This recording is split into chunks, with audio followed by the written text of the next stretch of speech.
Hello साथियों, नमस्कार। स्वागत है आप सभी का हमारे स्टडी यूट्यूब चैनल पर। साथियों, आज हम देखने वाले हैं भारतीय जनगणना 2011 के अनुसार जो भारत की जनसंख्या है उससे संबंधित प्रश्नों को। आप सभी से निवेदन है साथियों कि वीडियो के अंत तक जरूर बने रहिए, क्योंकि यह प्रश्न जो है साथियों काफ़ी महत्वपूर्ण है सभी परीक्षाओं की दृष्टि से। साथ ही साथ साथियों, वीडियो के अंत में आपको कमेंट करके ज़रूर बताना है कि आज का वीडियो कैसा रहा और यह प्रश्न आपको कैसे लगे। तो आइए बढ़ते हैं और देखते हैं अपने पहले प्रश्न को।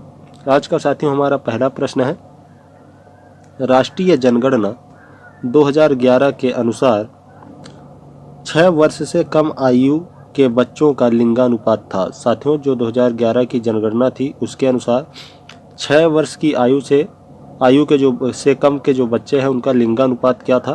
तो आपका करेक्ट आंसर हो जाएगा 919। ऑप्शन बी आपका करेक्ट आंसर है 919। आज का हमारा दूसरा प्रश्न है साथियों, 2011 की जनगणना स्वतंत्रता प्राप्ति के बाद कौन सी जनगणना है? साथियों, जो 2011 की जनगणना थी वह स्वतंत्रता के बाद कौन सी नंबर की जनगणना थी? तो आपका करेक्ट आंसर हो जाएगा इसका 7th, सातवीं जनगणना थी। आपको याद रखना है। चलिए बढ़ते हैं और देखते हैं आज के अपने अगले प्रश्न को।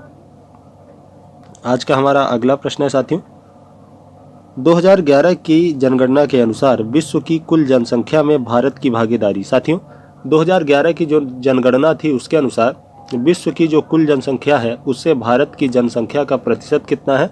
तो आपको याद रखना है, ऑप्शन सी आपका करेक्ट आंसर हो जाएगा 17.5%। 17.5% है भारत की जनसंख्या विश्व के कुल जनसंख्या का। तो काफ़ी महत्वपूर्ण प्रश्न है साथियों, आपको याद रखना है। चलिए बढ़ते हैं और देखते हैं अपने अगले प्रश्न को। आज का हमारा अगला प्रश्न है साथियों, किस जनगणना दशक में भारत में लिंगानुपात में गिरावट दर्ज की गई थी? तो आपको याद रखना है कौन सी जनगणना थी जिसमें भारत के लिंगानुपात में गिरावट दर्ज की गई थी? तो 1961-71 की जो जनगणना थी साथियों, इसमें भारत की लिंगानुपात में गिरावट दर्ज की गई थी। तो आपको याद रखना है, ऑप्शन ए आपका करेक्ट आंसर है। भारत में पहली जनगणना किस वर्ष हुई थी? तो आपको याद रखना है साथियों, भारत में जो पहली जनगणना थी वह किस वर्ष हुई थी? तो इसका जो करेक्ट आंसर है ऑप्शन सी हो जाएगा 1881 में। 1881 में साथियों पहली जनगणना हुई थी। चलिए बढ़ते हैं और देखते हैं आज के अपने छठवें प्रश्न को। आज का हमारा छठवां प्रश्न है साथियों, 2011 की जनगणना के अनुसार उत्तर प्रदेश की जनसंख्या भारत की जनसंख्या से प्रतिशत, उत्तर प्रदेश की जो जनसंख्या थी साथियों उसका भारत की जनसंख्या से प्रतिशत क्या था? तो इसका जो करेक्ट आंसर है साथियों, इसका करेक्ट आंसर हो जाएगा 16.5%। ऑप्शन सी आपका करेक्ट आंसर हो जाएगा 16.5%। चलिए और देखते हैं अपने अगले प्रश्न को। आज का हमारा अगला प्रश्न है साथियों, भारत के जनसांख्यिकी इतिहास में बृहद विभाजन वर्ष कहा जाता है। भारत के जनसांख्यिकी इतिहास में साथियों बृहद विभाजन वर्ष कहा जाता है। तो बृहद विभाजन वर्ष से संबंधित साथियों की ऐसा वर्ष जिसमें जनसंख्या वृद्धि में गिरावट आई थी, तो 1921 की जो जनगणना थी साथियों उसमें जनसंख्या जो दर था उसमें गिरावट आई थी। तो आपको याद रखना है, इसका करेक्ट आंसर ऑप्शन ए हो जाएगा।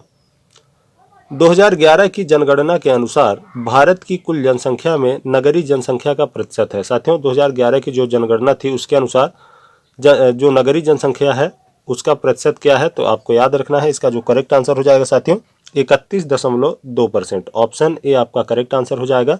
2011 की जनगणना के अनुसार भारत की कुल जनसंख्या में नगरीय जनसंख्या का प्रतिशत 31.2% था। चलिए बढ़ते हैं अगले प्रश्न की ओर। साथियों, वीडियो में आगे बढ़ें उससे पहले मैं आप सभी से निवेदन करना चाहूँगा कि चैनल पर नए हैं साथियों तो चैनल को भी जरूर सब्सक्राइब कर लें। हम प्रतिदिन आपके लिए बेहतर क्वेश्चंस लाते रहते हैं जिससे आपको अपनी तैयारी में काफ़ी मदद मिलेगी। हमारा अगला प्रश्न है साथियों, भारत ने नई राष्ट्रीय जनसंख्या नीति कब अपनाई? तो आपको याद रखना है, इसका जो करेक्ट आंसर है साथियों सन 2000 में। ऑप्शन बी आपका करेक्ट आंसर हो जाएगा। नई जनसंख्या नीति भारत ने सन 2000 में अपनाई थी। भारत में नगरीय केंद्रों की वर्गीकृत संख्या है। साथियों, भारत में नगरीय केंद्रों की वर्गीकृत संख्या क्या है? तो आपको याद रखना है, इसका जो करेक्ट आंसर हो जाएगा ऑप्शन ए 6। नगरीय वर्गीकृत केंद्रों की संख्या साथियों 6 है, आपको याद रखना है। सभी के सभी प्रश्न काफ़ी महत्वपूर्ण है साथियों, चाहे कोई भी एग्जाम हो, 1 से 2 प्रश्न आपको जरूर जनगणना से देखने को मिल जाते हैं। 2011 की जनगणना के अनुसार भारत में शहरों में रहने वाले लोगों की संख्या है। साथियों, 2011 की जनगणना के अनुसार भारत में शहरों में रहने वाले लोगों की संख्या कितनी है? तो आपको याद रखना है लगभग 37 करोड़। 37 करोड़ लोग जो थे वह शहरों में निवास करते थे 2011 की जनगणना के अनुसार। माल्थस के अनुसार जनसंख्या नियंत्रण का सर्वाधिक प्रभावशाली उपाय कौन सा है? साथियों, माल्थस के अनुसार जनसंख्या नियंत्रण का सर्वाधिक प्रभावशाली उपाय कौन सा है? तो आपको याद रखना है, उन्होंने जन्म नियंत्रण का सिद्धांत दिया था। ऑप्शन बी आपका करेक्ट आंसर हो जाएगा। भारत में सबसे योजनाबद्ध बसा हुआ शहर कौन सा है? साथियों, भारत में सबसे योजनाबद्ध बसा हुआ शहर कौन सा है? तो आपको याद रखना है, इसका जो करेक्ट आंसर हो जाएगा साथियों चंडीगढ़, ऑप्शन डी इसका करेक्ट आंसर है, चंडीगढ़ ऑप्शन डी। चलिए बढ़ते हैं और देखते हैं अपने अगले प्रश्न को। भारत के किस राज्य की नगरीय जनसंख्या का प्रतिशत सर्वाधिक है? भारत का कौन सा राज्य है साथियों जिसका नगरीय जनसंख्या प्रतिशत अधिक है? नगरों में निवास करने वाली जो जनसंख्या है उसका प्रतिशत अधिक है, तो आपको याद रखना है गोवा। गोवा में साथियों नगरीय जनसंख्या प्रतिशत अधिक है। जनसंख्या के आकार की दृष्टि से भारत का सबसे छोटा राज्य कौन सा है? साथियों, जनसंख्या के आकार की दृष्टि से भारत का सबसे छोटा राज्य है साथियों सिक्किम। सिक्किम साथियों, यहाँ की जनसंख्या कम है, आपको याद रखना है ऑप्शन ए आपका करेक्ट आंसर है। 2011 की जनगणना के अनुसार भारत का दूसरा सर्वाधिक आबादी वाला राज्य है। साथियों, 2011 की जनगणना के अनुसार दूसरा सबसे ज़्यादा आबादी वाला राज्य है साथियों कौन सा? महाराष्ट्र। पहले नंबर पे आप सभी को पता है, पहले नंबर पे कौन सा है? उत्तर प्रदेश। उत्तर प्रदेश की जनसंख्या साथियों पहले नंबर पर है, दूसरे नंबर पे महाराष्ट्र है, आपको याद रखना है। वह राज्य, आज का हमारा अगला प्रश्न साथियों, वह राज्य संघ क्षेत्र कौन सा है जिसमें से अधिक जनजाति समुदाय नहीं है? जिसमें अधिक जनजाति समुदाय नहीं है साथियों, तो आपका करेक्ट आंसर हो जाएगा हरियाणा। हरियाणा में साथियों जनजाति समूह नहीं है, आपको याद रखना है ऑप्शन बी करेक्ट आंसर है। हरियाणा की बात करें साथियों तो हरियाणा आप सभी को पता होना चाहिए 1 नवंबर सन 1966 को यह साथियों पंजाब से अलग होकर बनाया गया था। पंजाब से अलग होकर बनाया गया था हरियाणा को, आपको याद रखना है 1 नवंबर 1966 को। जनसंख्या वृद्धि पर अंकुश के लिए देवी रूपक योजना किस राज्य में चलाई जा रही है? देवी रूपक योजना जो है साथियों किस राज्य में चलाई जा रही है? तो आपका करेक्ट आंसर हो जाएगा हरियाणा राज्य में। हरियाणा में साथियों देवी रूपक योजना जो है वह जनसंख्या वृद्धि को रोकने के लिए चलाई जा रही है, तो आपको याद रखना है, काफ़ी महत्वपूर्ण प्रश्न है। जनगणना 2011 के अनुसार किस राज्य की जनसंख्या वृद्धि दर सबसे कम है? तो आपको याद रखना है 2011 के अनुसार किस राज्य की जनसंख्या वृद्धि दर जो है साथियों सबसे कम है? तो आपको याद रखना है ऑप्शन डी आपका करेक्ट आंसर हो जाएगा। नागालैंड की जो जनसंख्या वृद्धि दर है साथियों वह कम है।